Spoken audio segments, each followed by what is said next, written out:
Hello everybody, Jeremy Dickinson here. Thank you for watching.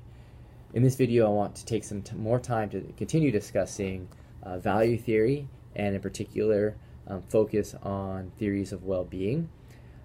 This video is going to segue ultimately to the work of Susan Wolf, and in particular it's going to focus on her essay titled Happiness and Meaning, Two Aspects of the Good Life. So let's begin by just taking a couple steps back to think about where theories of well-being fit in an ethical theory. So we have an ethical theory which tells us, roughly speaking, what things are right and wrong, good and bad.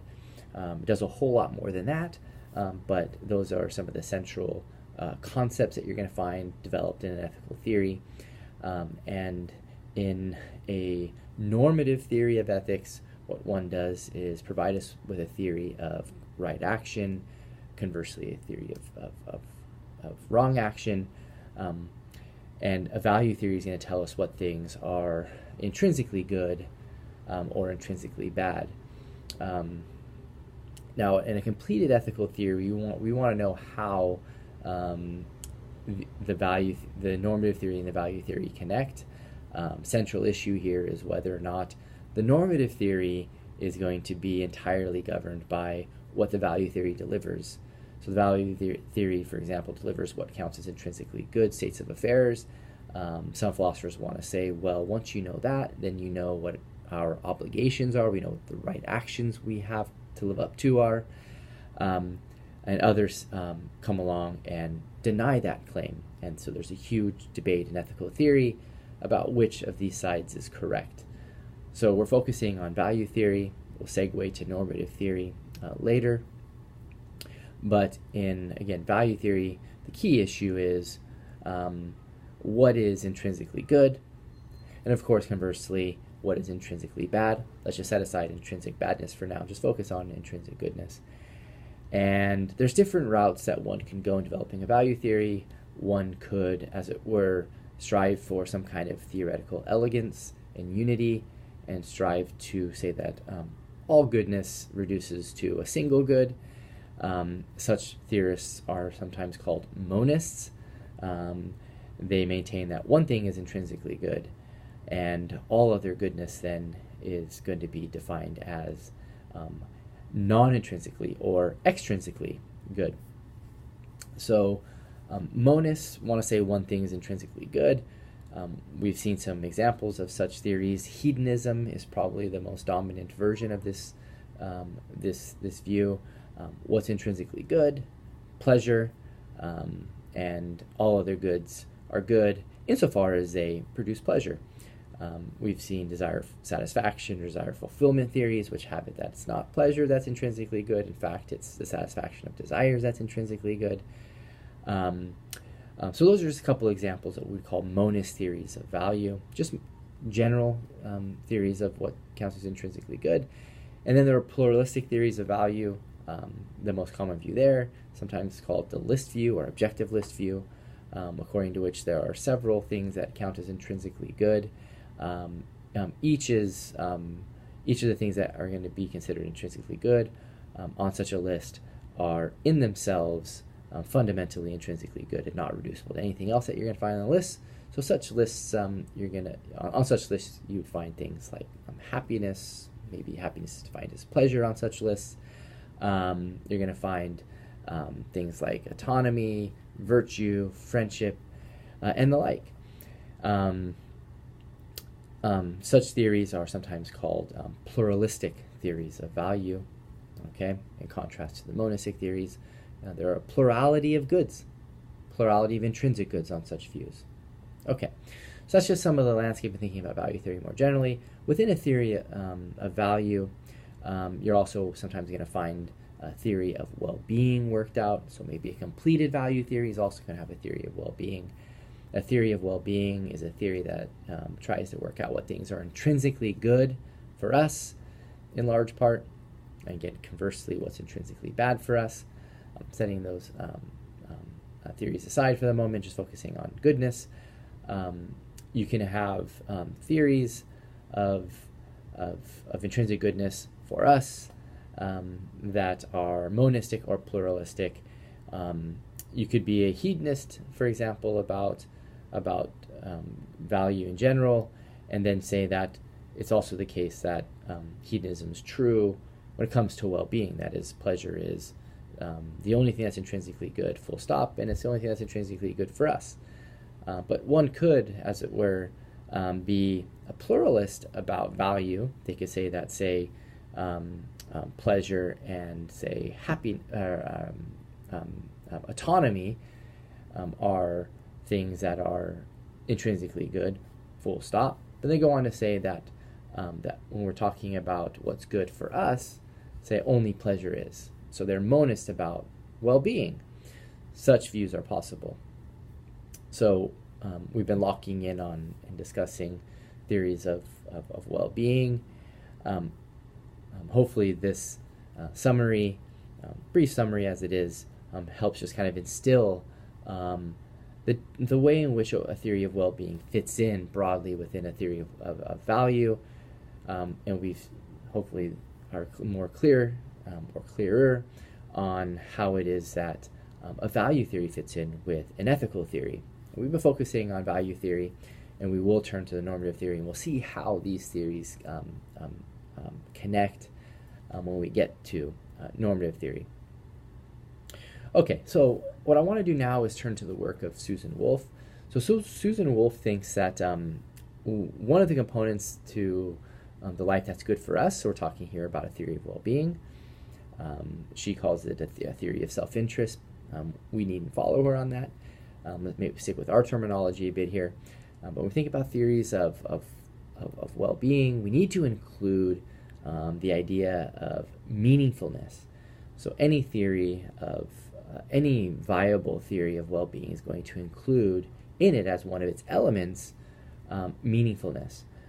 She's happy saying that pleasure can be part of a theory of well-being, but she thinks that that meaningfulness, living a meaningful life, has got to belong to such a theory. So then, on this score, we can fit her in with the relevant general kinds of theories of well-being that we've outlined. We've outlined the monistic and the pluralistic versions of theories of well-being, and based on the fact that Wolf thinks that pleasure and meaningfulness, at the very least, belong in a theory of well-being, she has to then be a pluralist, because there's more than one thing that counts as intrinsically good for us. She's a pluralist, and she's happy to say, yeah, her theory of well-being commits her to an objective list theory. And she needs the objective list theory because she does think that well-being has an objective status for us.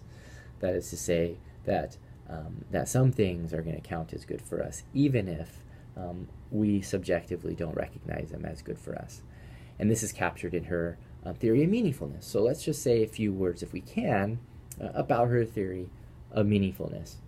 So here's what she says on page 56 of Rush Schaefer Landau's The Ethical Life, wherein we find Susan Wolf's essay. The title, again, this essay is Happiness and Meaning, Two Aspects of the Good Life, the life that's good for us. She says this, to what general characteristics, it's on page 56, this is the last full paragraph on that page, to what general characteristics of meaningfulness do these images lead us, and how do they provide an answer to the longings mentioned above? Roughly, I would say that that meaningful lives are lives of active engagements in projects of worth. Of course, a good deal needs to be said in elaboration of this statement. The most important statement there for our purposes is the previous one. I would say that that meaningful lives are lives of active engagement in projects of worth. So then she continues her discussion by discussing, she says, two key phrases: active engagement and projects of worth. Okay, so living a meaningful life then essentially involves two components: actively being engaged in projects and being engaged in projects that are worthwhile, that have objective worth. Okay, So what does it mean to be actively involved or actively engaged in projects? Well, it means to be engaged in such a way that you're not idle, you're not lazily living your life. The projects that you're engaged in bring you some kind of excitement or satisfaction that isn't found in, say, inactive engagements. So she wants to say that so writing a book, climbing a mountain, training for a marathon, or caring for an ailing friend, these are all things that could involve active engagement. For other kinds of examples, or other examples that would capture perhaps inactive engagement would be doing things that lead you to feeling, as she says, bored and alienated in that which you're doing. Of course, active engagement is an expression that's going to admit of degrees, and so it needn't be the case that you're sort of excited by everything that you do when you're actively engaged in what you're engaged in, but the idea of active engagement is supposed to involve some degree of activity, something that leads you to being involved in the activity that you're involved in. That doesn't lead you to feeling, as it were, bored or alienated from what you're doing. So the kind of thing that you might think leads to feeling alienated from what you're doing, say maybe doing kind of like factory line work, or what you're constantly doing is you're working on a factory, and all you're doing is sort of doing some minor assembly work on some line, and you're doing this for hours and hours. Well, you see how that can lead to some boredom. You see how that can lead to some alienation. Okay, where you don't really feel connected to the products in which you're creating, or that you are creating. Excuse me. Okay, so that's supposed to capture this first idea of a meaningful life, being engaged actively. And of course, there are degrees of activity here, degrees of active engagement, if you will. Now, she then goes on to develop this idea of projects of worth, and here's where some serious objectivity kicks in. Being involved in projects of worth suggests that these projects are worthwhile, they're valuable in their own right to some degree. And again, this is a concept that can admit of degrees of worthwhileness, if you will. And on this score, like maybe going to college, writing a book, again, helping out friends, family members who may or may not be in need, but just being involved in these kinds of projects seem to have a kind of objectivity to them. Why I think that there's objectivity related to them? Well, just because we ordinarily think that these kinds of projects, as it were, going to college, taking college courses online or otherwise, helping out family and friends when they're in need, and other kinds of projects like these seem to be better in an objective sense than projects like twiddling our thumbs, counting blades of grass, or to capture the example that Wolf gives us involving a pig farmer developed by the philosopher Wiggins, the pig farmer who buys more land to grow more corn to feed more pigs, to buy more land to grow more corn to feed more pigs. This is a quote from page 59 of her essay in the Roche for Landau. Here, the idea is that this pig farmer isn't, as it were, trying to make a lot of money for the sake of maybe sending his kids to school, and that's why he pig farms, but rather he pig farms for the sake of pig farming. And that seems to be on a par with, as it were, she says, collecting rubber bands or memorizing dictionaries, all right, or just copying in a handwritten way particular novels that you like, counting blades of grass.